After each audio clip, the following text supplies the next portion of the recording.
विकास की गंगा बह गई है पूरे भारत में। नमस्कार, मैं मनीष पाठक बिहार के बेगूसराय से हूँ और मैं अभी भाजपा युवा मोर्चा का जिला का मीडिया में प्रवक्ता हूँ। मैं आप लोगों के बीच बिहार के कुछ मुद्दों को लेकर आया हूँ। उससे पहले जितने भी मॉर्निंग बेल न्यूज़ चैनल के दर्शक हैं, चाहे वो भारत में हो या भारत से बाहर हमारे पड़ोसी कंट्रीज़ में हो, उन सभी का मैं स्वागत करता हूँ। आज मैं बिहार के बारे में आप लोगों को बताता हूँ कि बिहार में लॉ एंड ऑर्डर कैसे हैं और बिहार में जब से नई सरकार बनी है भाजपा की, गठबंधन की, उसके बारे में। तो सबसे पहले आपको हम बिहार के लॉ एंड ऑर्डर के बारे में जानकारी दूंगा।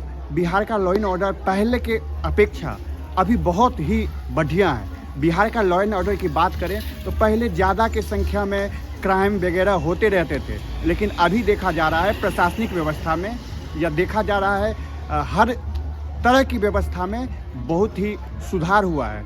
आज बिहार का लॉ एंड ऑर्डर लगभग 50 के करीब है और मैं ये भी बताना चाहता हूँ, गर्व से बताना चाहता हूँ कि भाजपा की सरकार आने के बाद आपको मैं ये आश्वस्त कर देना चाहता हूँ कि आने वाले समय में ये 50 से घट के 40 पे जाएगी। ये आप लोग आश्वस्त रहें, बिहार की लॉ एंड ऑर्डर ऐसी है। आगे मैं बात करता हूँ सरकार बनने के बाद। बिहार में एनडीए की सरकार बनी है। नीतीश कुमार फिर से बिहार के मुख्यमंत्री के पद पे 9वीं बार काबिज हुए हैं। तो मैं आप लोगों को बताना चाहता हूं कि बिहार में शुरू से ही जब एनडीए की सरकार हुई है तब तक बिहार में एक अच्छा सुशासन देखने को मिला है।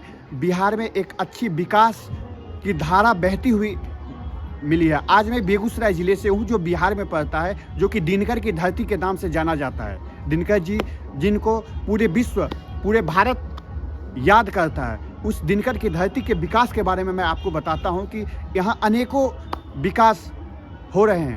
लगभग करोड़ों की योजनाएं अभी एक जिला बेगूसराय में चल रही है, जहां फ्लाईओवर की बात हो, 4 लाइन की बात हो, पुल की बात हो, राजेंद्र सेतु की बात हो, उस पर 4 लाइन की पुल बन रही है, रेलवे ब्रिज की बात हो, टाउनशिप रिफाइनरी की बात हो, बेगूसराय रिफाइनरी की बात हो, उसमें भी लगभग 25,000 करोड़ से ज़्यादा की रकम में वहाँ काम चल रहा है। हर विद्यालय की बात हो, सड़क की बात हो, प्रधानमंत्री आवास की बात हो, हर तरह से भाजपा की सरकार में यह सुनिश्चित हुआ है और आगे इससे ज़्यादा होने वाला है।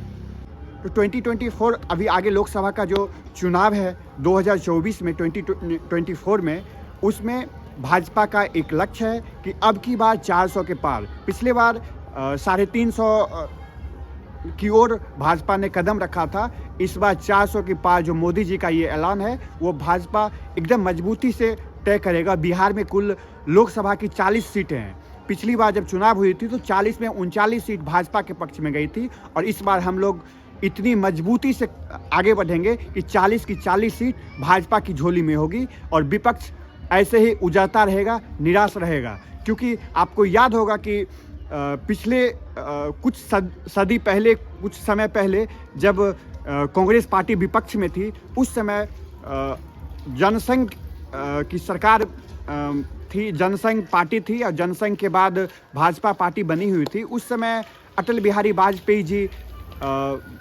भाजपा में थे। उस समय भाजपा के मात्र 3 सांसद हुआ करते थे।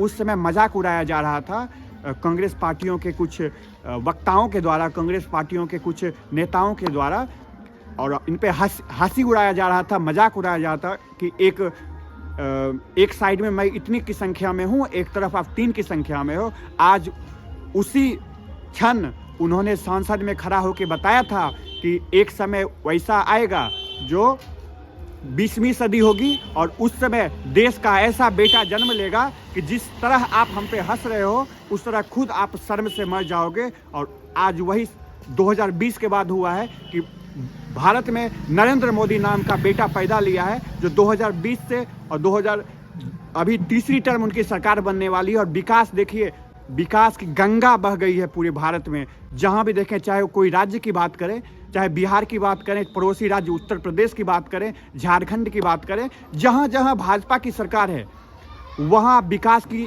गंगा बहती हुई नजर आएगी। और क्राइम रेट हो, लॉ एंड ऑर्डर हो, उसकी समस्या का निजात आपको मिलेगा।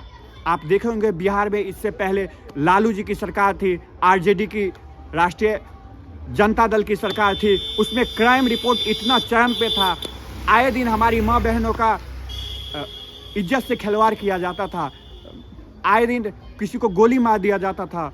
तो उस सभी चीज़ों से निजात मिली है और विकास की गंगा बहेगी और बिहार में एनडीए की सरकार बनने के बाद भी एक अलग ही चीज़ देखने को मिलेगी। ये मैं आप लोगों को आश्वस्त करना चाहता हूँ।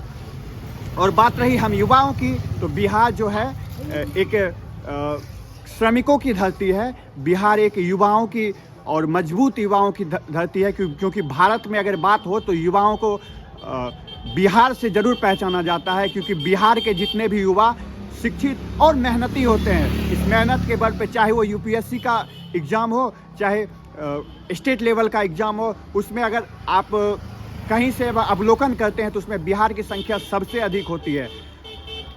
आज मैं चूँकि मैं युवा हूँ और युवाओं का संदेश आगे तक पहुँचना चाहिए, और क्योंकि युवा अगर जागृत होता है तभी समाज में एक अच्छा जागृति पैदा होता है। तो मैं अब युवा होने के नाते मैं एक अपनी पर्सनल राय आप लोगों से बताना चाहता हूं कि बिहार में रोज़गार की स्थिति जो है वो होनी चाहिए, और जहां तक सरकारें जो है वो रोज़गार की स्थिति पैदा भी कर रही है। आज बैंक से बहुत सारी योजनाओं से लोन मुहैया कराई जा रही है, चाहे विश्वकर्मा योजना से लोन हो, चाहे मुद्रा योजना से लोन हो, चाहे गौ पे लोन हो, चाहे मछली पालन के लिए लोन हो। तो बहुत सारी प्रधानमंत्री की जन कल्याणकारी योजना है, उसका लाभ सभी ले रहे हैं और विकास भी हो रहा है और लोग अपने रोज़गार से भी अपना गुजर बसर सृजन कर रहे हैं।